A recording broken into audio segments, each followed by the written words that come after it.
မင်္ဂလာပါခင်ဗျာဆရာခင်ဗျားတဲ့ပညာယူပြီးရင်ဘလို့ဘယောဂမှပြန်ဖြစ်တော့ဘူးလားဗျာပြန်ဖြစ်နေတာတွေတွေးလို့ပါဆရာတဲ့ဘာကြောင့်လဲဖြေပေးပါခင်ဗျာဟုတ်ကဲ့ပါခိုင်းတော်မှာပညာစယူကြတဲ့ကကျွန်တော်မြန်လေးနဲ့ပြောတော့မြန်ပြောသွားပါမယ်အချက်တွေကတော့အများကြီးရှိပါတယ်ဒါပေမဲ့အဓိကအချက်တွေကိုပဲပြောပြမယ်ခိုင်းတော်မှာပညာစယူကြတဲ့က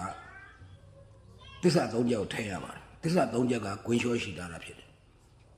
သစ္စာ၃ချက်အပြင်မိမိပညာကလွယ်ပြီးမိသည့်အင်းအိုင်လက်ဖွဲ့အဆောက်တက်လုံးရေမန်းဘိုးတော်ဘွားတော်အဲ့လိုပုဂ္ဂိုလ်တွေစီကအဆောင်လက်ဖွဲ့တွေယူလို့မရဘူးရေမန်းနေဆောင်တောက်လို့မရဘူးအင်းနေဆောင်လို့မရဘူးအဲ့ဒါမျိုးတွေလုပ်ရင်လည်းပညာပြောက်တတ်ပါတယ်ခိုင်းတော်ကစီကံကိုလိုက်နိုင်ရမှာအဲ့လိုလုပ်ခဲ့ရင်ပညာပြောက်ပြီးတော့မှဘယောကပြန်ဖြစ်တတ်ပါတယ်အတပံပညာတော့ယူထားပါတယ်အခြားဂိုင်းနဲ့မသက်ဆိုင်တဲ့အခြားပညာရပ်တွေကိုလိုက်စားမယ်လေ့လာမယ်သင်ယူမယ်ပေါ့ဗျာအဲ့ဒါမျိုးဆိုလို့ရှိရင်လည်းပညာပြောက်ပြီးတော့ဘယောကပြန်ဖြစ်တတ်ပါတယ်နောက်တစ်ဖက်ကျွန်တော်တို့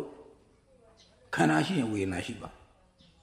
အဲ့လိုခန္ဓာရှိရင်ဝေဒနာရှိတယ်ဆိုတဲ့သဘောတရားကိုနားမလဲပဲနည်းနည်းခေါင်းကိုက်တာတို့ဇက်ကြောတက်တယ်အသွေးတိုးတာကိုအဲ့လိုမျိုးဖြစ်လာရင်ဘယောဂလို့ထင်ပြီးတော့ကိုဘယောဂပြန်စစ်စေခြင်းအဲ့ဒါမျိုးဆိုလို့ရှိရင်လည်းပညာပြောက်ပြီးတော့ဘယောဂပြန်ဖြစ်တတ်ပါတယ်ဒါမှမဟုတ်အခြားမိမိနဲ့ပညာညီကိုမောင်နှမတွေကိုဘယောဂပြန်စစ်စေခိုင်းခြင်းအဲ့ဒါတွေကလည်းဆရာဖြောက်လူပညာပြောက်တတ်ပါတယ်ပညာပြောက်အဲ့လိုပညာပြောက်ရင်လည်းကျွန်တော်တို့ဘယောကပြန်ဖြစ်တတ်ပါတယ်နောက်တစ်ခုမိမိကုသတယ်လောက်ကန်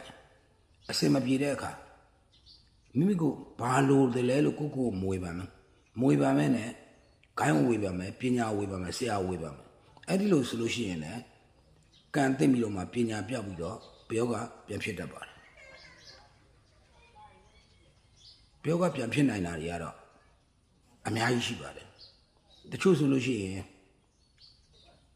ပညာကိုဘိုးကြီးကြောက်တုံးလို့သဘောထားပြီးတော့ပတ်စံချီးရလဲပွဲမာတယ်ဒိတ်ထန်ပြီးတော့တခါလေကိုခြေတော့မှကိုပြန်စစ်တယ်